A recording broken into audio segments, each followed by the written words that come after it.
What are dry spots? I'm Nick Pernokas and I'm a custom saddle maker, and that's a question I hear a lot. And there's a simple explanation, but there's a lot more to it than that. Dry spots when you ride your horse and his back gets sweated, you pull your pads off and there's a light colored place on the hair. It's not sweaty, and it can be this big or it can be this big. There's quite a variety. And basically what it is that's where there's more pressure than the surrounding areas that it's sweated, so it cut the circulation off and the back didn't sweat in that one area. And the next question is, are dry spots bad? Well, there are a lot of old horses running around with white. The dry spot will eventually cause a white spot, and there are a lot of old cowboy horses with white spots that always work good and were never sore. But the white spot shows that the saddle didn't fit the horse perfectly. And it's up to you, whether is that enough to make it affect the way it works? Well, if it's pushing more in one small spot, yeah, it can do that, but some horses have a higher pain tolerance, or it doesn't bother them. So what you need to know about dry spots is that it's a really good diagnostic tool to tell how your saddle fits. So it takes some of the mumbo jumbo out of it.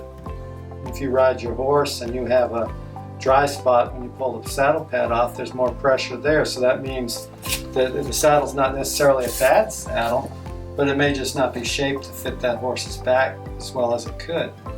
So most of your dry spots are on the front of the bars, and they're somewhere in the bar pad, which is this part of the saddle tree on the bottom.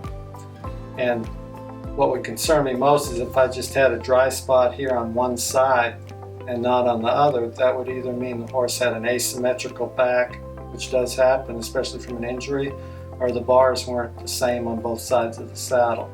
So more commonly you see the same dry spot on both sides of the horse's back to some degree.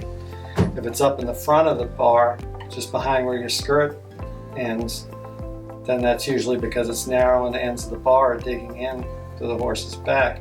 If it's back here a little further, it can mean that the width in your bar spread or your gullet spread is just too narrow for that particular horse. But it's not just that, it's the shape. You may need a flatter bar here. Or if it's in the front here, you may need a rounder bar because all the pressure's on the front.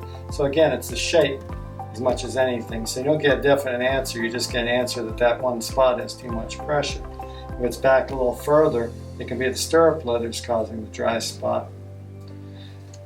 So as I said, there's a diagnostic tool, and so if you're trying a saddle to see if it's a good fit for you, that means you can take clean saddle pads. A Navajo is what I recommend for the bottom. It has to be something, you can't put rubber next to their back, you won't get the same effect.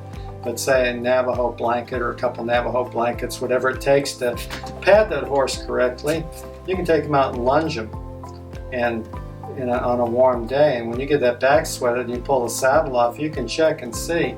And if there are dry spots there, you know that saddle is a little tight, like you trying on a pair of boots and it's a little tight on your foot in some place. So it gives you that advantage. So they can be a good thing from that standpoint.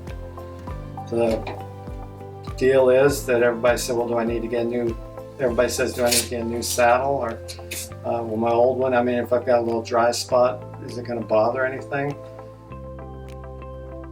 Again, it's a judgmental type thing. You're putting more pressure on that place. The ideal thing to be would be to sand that place off on the bar, which you can't do on a finished saddle, and take out that pressure right there.